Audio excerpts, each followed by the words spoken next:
might have ruined things. Okay. If I'm live, then this is a really awkward start, but here we go. Let's see if I show up on my thing on YouTube. Oh, hey, yeah, it's showing up. Okay, cool. I'm trying this thing called Restream, and maybe that means I show up on Twitch, but last time I still didn't show up on Twitch, so I really don't know what I'm doing. But hello, it's Becky here from the Beckosphere, and welcome back to my channel. If you're new here, hi, my name is Becky, and every Tuesday and Thursday, we talk about the climate here. The problems, yes. But the solutions, yes. So if that sounds like something you would be interested in, go ahead and click that subscribe button below, hit the like, comment, share, all that good stuff. And today we are going to talk about part 2 of the All We Can Save book. First section, Brute. So yes, let me double check and make sure that I'm able to actually see like the comments that are coming in. Because Restream says that social comments display here. I don't know what I'm doing. I don't know how to practice this either, because I feel like, you know, like when you go live, then it's just so official that it's hard to know to practice. But like, I wish there was some way that I could practice. Maybe I'm just going to randomly live stream at some point in the week just to see if I can make this work and then delete it afterwards. So if you randomly see me live stream not on a Thursday, that's what happened. Because I really have no idea what I'm doing, but I'm trying to get myself to stream on Twitch and on YouTube live. So anyways, okay, so yeah, I'm just going to double check that I can see my messages, because at least on YouTube, because I think I only have 1 follower on Twitch, so it really doesn't matter as much. Sorry, Twitch. Yeah. Because I think I only have 1 follower on. I don't want to hear myself. Echo. Oh yeah, if you hear a voice from beyond, it is not God, it is Mom. And chewing on potato and chips. chewing on potato chips. Sorry. Give me some. It's dinner time. It is Mama from the Beckosphere, also known as Sandy. Say hi, Sandy. Hi. So she is here, so I don't feel like I'm talking to myself. But I'm not, because you guys are here. And I say that every week to preface myself. Anyways, okay. So I believe I can see what is going on. It seems like I have 2 followers. Still not sure if the first one's me. Jury's still. It could be the cat. It could be the cat. I don't even know. Anyways, we're going to go ahead and get started. Oh, that person disappeared. Rip. It's fine. It's fine. So we're going to go ahead. I've been in a weird mood all day, so we're just going to see how this goes. Warning, Mom. I'm sorry. Okay. Okay, so the first piece that we're going to look at is called A Handful of Dust, and it's by Kate Marvel, who has an amazing name. Let me just say, you should be Captain Marvel. But yes, Kate Marvel. And one of the main things that I get from this piece is that we should not rely on geoengineering. Yeah. that's the gist of this piece, is that dust in the atmosphere. We shouldn't solve a man-made issue with a man-made solution, because that just sounds like we never learned our lesson. I hate to say that's the main thing I got from this part. Yep, I agree with that. Let's see if I highlighted anything. Is there any main things that you highlighted, Mom? Well, that was it. How could the solution be more man-made climate change, not less? And that is geoengineering's promise, yet more monsters of our own making. But it just, I don't know. It just depends on what the thing is. I mean, the dust in the atmosphere thing. Yeah, okay. That's it. Moving on. Mm-hmm. Yeah, Makes so sense. That's the main piece. And my main thing that I highlighted from it is the living earth is the sum of delicate balances, the accumulation of a more than 4 billion year history of improbable coincidences and opportunistic alliances. So I liked that part too. That was beautiful. Yeah. And as a reminder, All We Can Save is a book highlighting essays and poems by women in the climate movement. So it highlights women's voices that have normally not been as talked about in the climate movement. And it's not all just literature too. Not just literature. It has a lot of good factual stuff and a lot of solid pieces of thought. So it's a lot of critical thinking. Yeah. But that's, and then the other thing that I got from this part is on page 35, which is, if we mask the hangover but continue the bender, we have to be resigned to losing even more of the world than we know. And I just liked that analogy. So choosing to try to geoengineer our way out of the climate disaster is the equivalent of masking the hangover but continuing the bender. So I'm not convinced that we can't do anything, though. I think we just have to be super, super careful. I think that jury's still out. We should investigate. Yeah, but I liked her points that she talked about, where she was talking about how even if we were to do something that would decrease our overall global temperature, that still doesn't change the fact that the excess CO2 in the atmosphere is causing ocean acidification. Oh, yeah. There's still just a bunch of other problems too. And so honestly, it seems like it would just be simpler to decrease our carbon impact and then take carbon out of the atmosphere than it would be to try to geoengineer away the symptoms. Okay, so maybe I'm misunderstanding the definition of geoengineering, because dust in the air is one type of geoengineering, but aren't there other types of geoengineering? Yeah. That might include getting carbon out of the air? Well, so maybe. As far as I'm concerned, I don't think carbon sequestration counts as geoengineering. Okay. Because it's not changing the way that our world Don't you feel like works? This is a YouTube video for you? Probably, yes. I should probably do a video. I don't know what it is. Okay, moving on. Yeah, no. This is, it's good to talk about, but I think, so other changes would be to, I've seen adding very light reflective sand on top of the Arctic to reduce the Arctic from melting and to increase the albedo, which is how much is being reflected back into the atmosphere, how much light is. Yeah. So that's another possible solution. Or lightening the clouds, I think, was another thing. Mm-hmm. Or causing more clouds. There's a bunch. But yeah. Adding iron into the ocean. Yikes. To increase the amount of photosynthesis to occur from the ocean organisms, because iron's one of the most depleted sources in the ocean that's needed for photosynthesis. Iron naturally comes from the deserts in the Sahara that make their way over to the ocean. Proof that everything is connected. Anywho, so there's a lot of geoengineering stuff. This is from something called Etc. Group, and it says geoengineering can refer to a wide range of techniques, including blasting sulfate particles into the stratosphere, mm-hmm. or whitening clouds mm-hmm. to reflect the sun's rays, dumping iron particles in the oceans. Boy, did you read this? I've heard things. To nurture CO2 absorbing plankton. No, I've just been in this conversation for a while. Firing silver iodide into clouds to produce rain, or genetically engineering crops so their foliage can better reflect sunlight. I didn't know geoengineering counts as that GMOs count as geoengineering, but I guess that would make sense.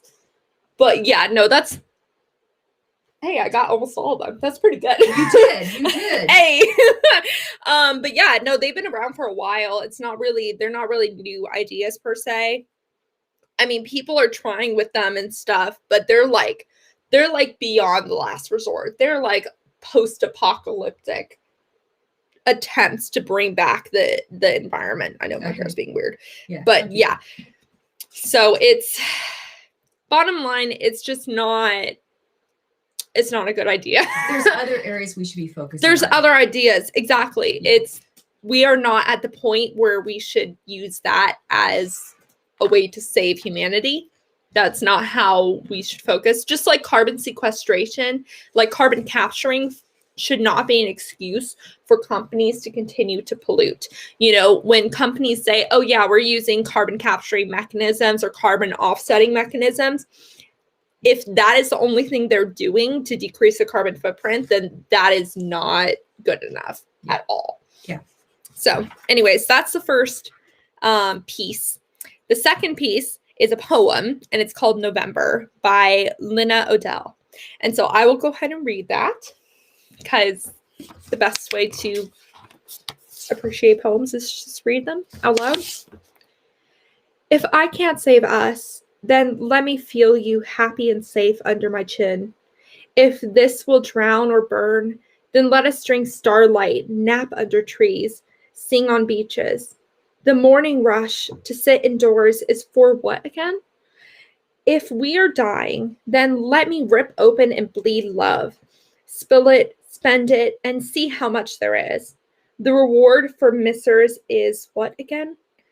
If this life is ending, then let me begin a new one. Simplistic, but beautiful. Yeah. Yeah, you know, I think the biggest part for me is if we are dying, then let me rip open and bleed love. Spill it, spend it, and see how much there is. Because, I mean, yeah, if we're at all its ends, then why not just try everything, right? Mm-hmm. Yeah. So that was the poem. The next part is called What is Emergent Strategy by Adrian Marie Brown. I'm guessing it's Marie. I think so, yeah. Yeah. Maree. I've never heard it spelled that way, but so first I'm going to start with the definition that she shares in the beginning of the section that just describes what emergence is. So she quoted Nick Obelsky. I don't know who he is, but apparently he knows what emergence means. And he says, emergence is the way complex systems and patterns arise out of a multiplicity of relatively simple interactions. And she continues to describe it as the framework of emergence is the whole is mirror of its parts. So, for example, she gives a lot of examples in nature. Mm-hmm. Dandelions don't know whether they are weeds or brilliants. Mm-hmm. I love that. I love that quote. Cells may not know civilization is possible. They don't amass as many units as they can sign up to be the same. No, they grow until they split, complexify. Then they interact and intersect and discover their purpose. Am I a lung? I am a lung cell. I am a tongue cell. And they serve it. So that's kind of similar to how the climate movement needs to be. And that's how I'm hoping. So I'm working on this website about, it's a climate hub. And basically I want it to be a way that everybody can find where they fit in the climate movement. So whether or not that means that they are in the engineering interest or whether or not they're in the literary interest, you know, everybody has a part to play and everybody needs to use their strengths to make this movement happen. And it doesn't necessarily mean that everybody needs to be in a very obvious climate sort of profession. Not everybody needs to be a climate scientist or a climate journalist, right? But everybody has a role that they can play either in their own company that they work for just to decrease their own carbon footprint or in the way of innovation. If they have some sort of skill set that they can help innovate the emerging technology that needs to be created in order to make the climate movement happen, then that's what needs to happen. So I'm kind of hoping that the website will be a way to make it simpler for people to find opportunities where they can help and also to get news that best fits them, whether or not it's through podcasts, video, books, movies, etc. This is still in the works. It's not out yet, but stay tuned. But yeah, that's really what comes to mind when I see emergence.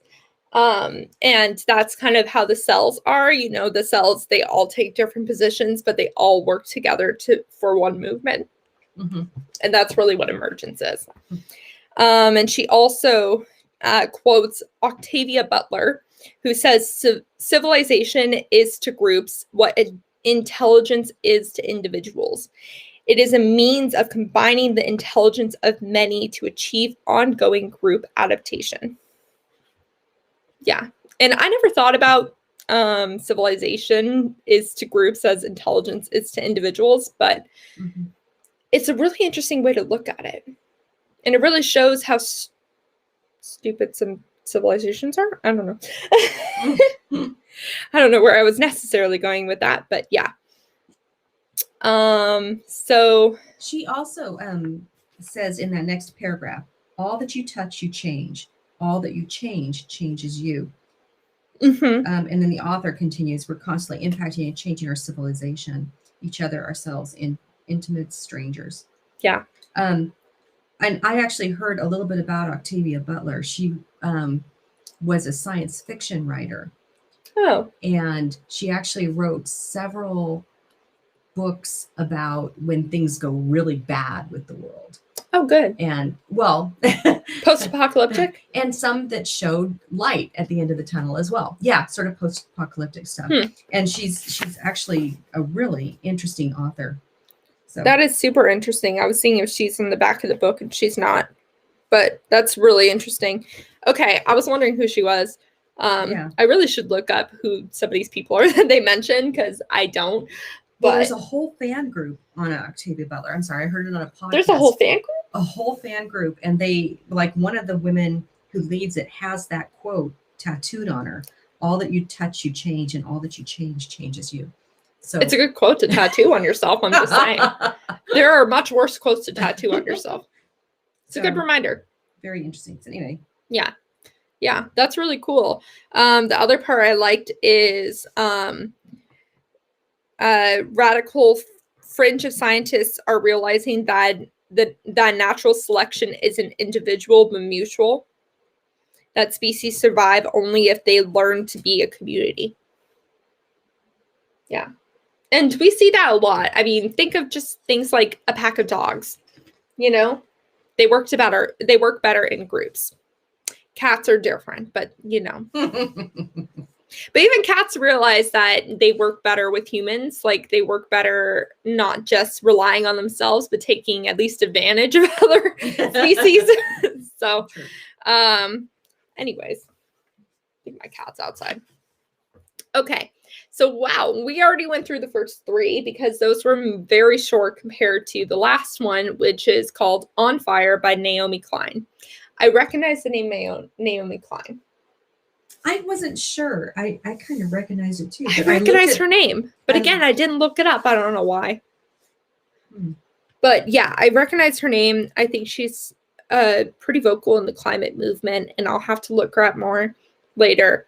But her main thing, so this part, it starts on page 39. It's a good summary overall of the climate movement, especially from the perspective of the youth. Yes. Because as she said, in intervening years, I have heard countless appeals for action that involves the children, the grandchildren, and generations to come.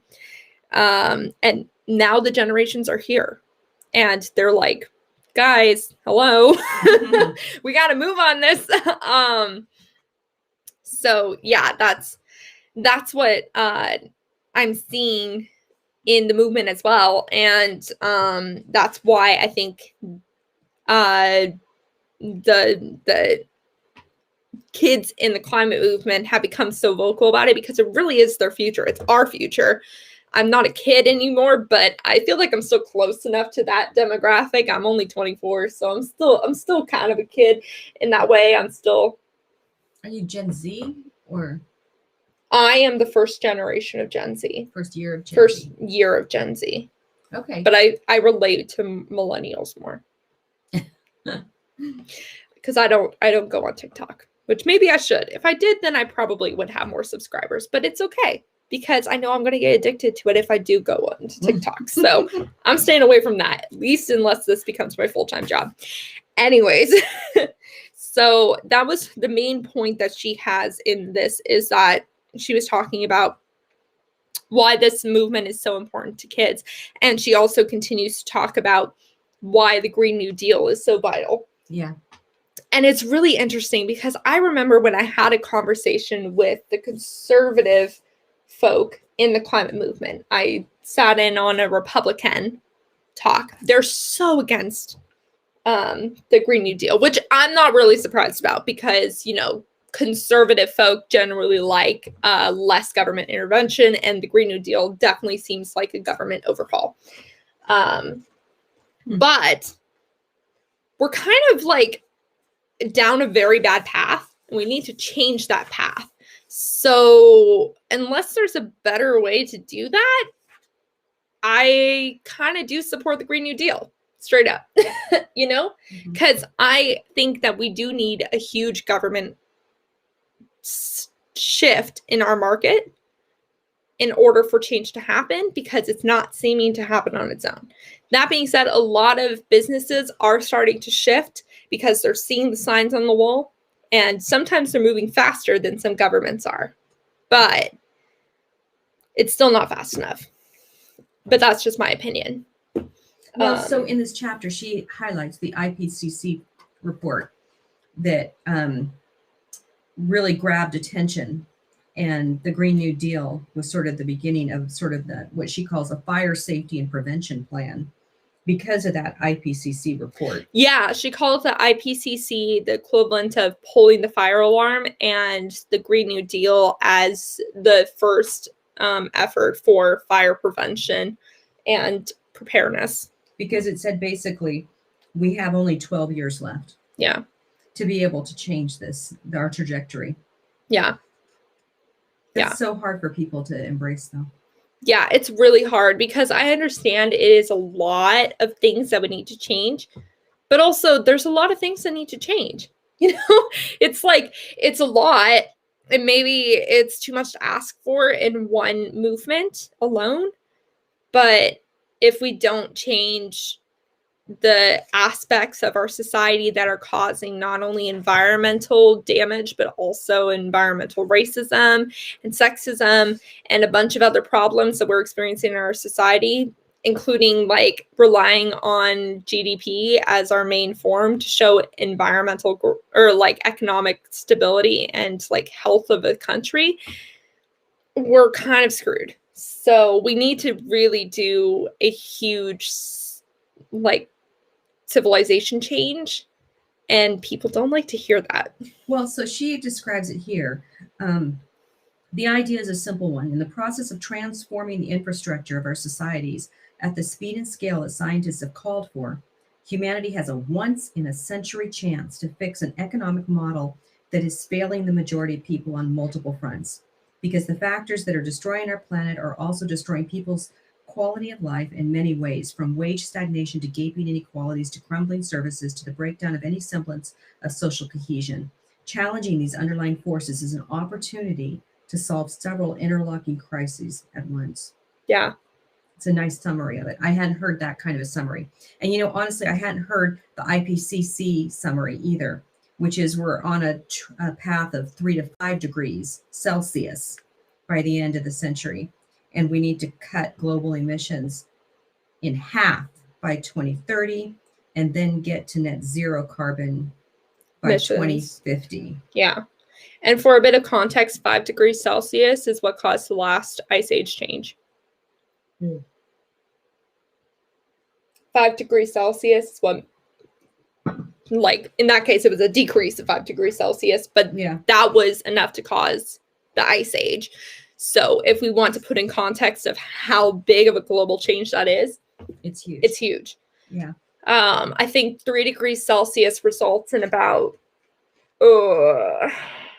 I'm trying to remember how much sea level rise that equates to, but basically Louisiana and Florida are screwed. Uh-oh. Yeah. That's another thing, is that a lot of conservative states are really the ones most impacted by climate change. So it really is everyone, you know? Yeah. And it's frustrating because it feels like I'm screaming into a void a lot. Mm-hmm. But everybody's invested in this problem. So, well, and I think that's why the young people are really upset about this. Now, I had not heard of Alexandria Villasenor, 14-year-old climate striker. I appreciate that you are bringing all the important things into this section because I've heard all these things. I know. And so I didn't highlight a single thing in this section because it was completely review for me. Well, I know, but so I appreciate you sharing what's new to you. There was a first global youth strike on March 15th, 2019. Mm-hmm. And organizers estimate there were nearly 2,100 strikes in 125 countries, with 1.6 million young people participating. Yeah. Wow. Yeah. Yeah. Okay. I think I was in it. 2019? Oh, I think you were. Yeah, I was in Portland. Yeah. Yeah, I was in Portland. So, hey, I contributed. But yeah, any other parts that you found? Yes, please. There's one other that really, really stood out to me. Actually, there's two. But this one is this is on page 41 in the middle, in the second paragraph. It says, and it is most certainly doesn't help that we are trying to navigate this civilizational crisis at a moment when some of the most brilliant minds of our time are devoting vast energies to figuring out ever more ingenious tools to keep us running around in digital circles in search of the next dopamine hit. Yeah, okay, I liked that part a lot too because it's so true. I mean, you just think about like all the social media and like Netflix, conspiracy theories and Netflix and Hulu and Amazon Prime and Disney Plus and and Bitcoin and the stock market and they're delivering dopamine hits. Yeah. They're delivering so many dopamine hits, and we are constantly getting distracted by shiny things. I think that was another thing she said. Yeah. We get super distracted by shiny things and short-term dilemmas that we completely forget about the big-term problem that we're currently facing. Or maybe we need to forget about the big-term problem every once in a while and escape. But too many people are doing that for too long of time, and they're not actually acting on the big problem. You can only procrastinate if you actually get to it. But if you don't get to it, then that's not procrastination. That's just avoidance. That's a good definition. Thank you. Yeah. But also, even if you are procrastinating, please don't anymore. 2021 is the year of climate. Let's move. Yay. Yay. Okay, what else you got, Mom? The Extinction Rebellion. Oh, yeah. In University of Oregon, they tied themselves to a tree. They stayed up there for 24 hours. Really? They had a bucket that would go down for their pee and for food. Hope not the same bucket. No, I hope not too. But yeah, no, that legit was a thing. And boy, the Extinction Rebellion is one of the least popular environmental movements for, I'm just going to say it again, it's conservative people. They hate that movement because it's just extremely activist. Yeah. It's just extremely activist. It's very in your face, which is fair. Russell says, true tree hugger. Yeah. Yeah, no, they were legit a tree hugger. I can't remember why they were up in that tree in particular. Probably because it was across from the EMU. I think it was because it was across from the student center. But yeah, no, that one in particular gets a lot like that. The Extinction Rebellion gets a lot of backlash from non-environmentalist people because they are more extreme. Mm-hmm. But I think they get the point across to some extent. It's difficult because there seems to never be a good way to get the point across, Half the time you shock people into realization, and the other half of the time you shock them into submission. Okay. Like you can't win. Right? That's the thing with activism in general. For some people, it works. For some people, it wakes them up and they're like, oh my gosh, wait, there's this problem. And for other people, it makes them numb. I was going to say, as we learned in our George Marshall book, you know, and also from Andreas Carreras, it's usually change comes from when we listen to trusted people that we know and that we trust their advice. And Yeah. that's usually the way it comes, not from people shouting at us that we don't know. Yeah. So I guess it just depends on whether or not you know someone in that activist group or not. Yeah. So it's great if the activist group moves to a population level that everybody knows someone in it. But if that's not the case, then it's kind of hard. Unless they just sit down in Nancy Pelosi's office like the Sunrise Movement did. Yes. That's compelling. So, and what is interesting is Biden has created a whole bunch of discussions with different leaders of the youth movement. Yeah. And they're continuing discussions. So yeah. I think that is very hopeful. Yeah. Yeah. I think I heard the Sunrise Movement leader, though, quote, say that influence is one thing, but power is another. And we would like to have more power in the decisions that our government is making about the future. So I thought that was, sorry, just heard that today. Yeah. No, that's fair. I mean, they have Bernie and AOC. So they have some people that are like in their corner. Yeah. But they're still considered a fringe group. And they want young people in the government helping, not just. That's another thing is what is the average age of someone that can enter government? I have no clue. Surely like 18, like. I mean, it depends what level of government, right? Well, average age versus what is. Oh. Shall I join something? I don't have time. But yeah, I know there needs to be a lot more younger people, and there needs. I just don't know how that happens. Like, how do we get that to happen? Because it was already a shock when AOC joined, and she was what 26 or 7 when she first became a congresswoman, and that was really young. So I don't know. Okay, my last point in this chapter. Yes, go for it. Yes. Can I read this section because this is kind of summarizing? Yes. I don't know what that means, but that does not mean we simply need a New Deal painted green or a Marshall Plan with solar panels. I like that part. Yeah. We need changes of a different quality and character. We need wind and solar power that is distributed and, where possible, community owned, rather than the New Deal's highly centralized, monopolistic, river damming, hydro, and fossil fuel power. We need beautifully designed, racially integrated, zero carbon urban housing built with democratic input from communities of color, rather than the sprawling white suburbs and racially segregated urban housing projects of the post-war period. We need to devolve power and resources to indigenous communities, smallholder farmers, ranchers, and sustainable fishing folk, so they can lead a process of planting billions of trees, rehabilitating wetlands, and renewing soil, rather than handing over control of conservation to the military and federal agencies, as was overwhelmingly the case with the New Deal's Civilian Conservation Corps. Oh, interesting. So that's like the differentiation. Yeah. So that's it's more localized, it's distributed, is what she's calling for here. I just find it interesting since Texas power grid. I need to plug in my computer. Sorry. Texas's power grid was distributed. Yeah. It was not part of the East grid. It was not part of the West grid, but it still failed.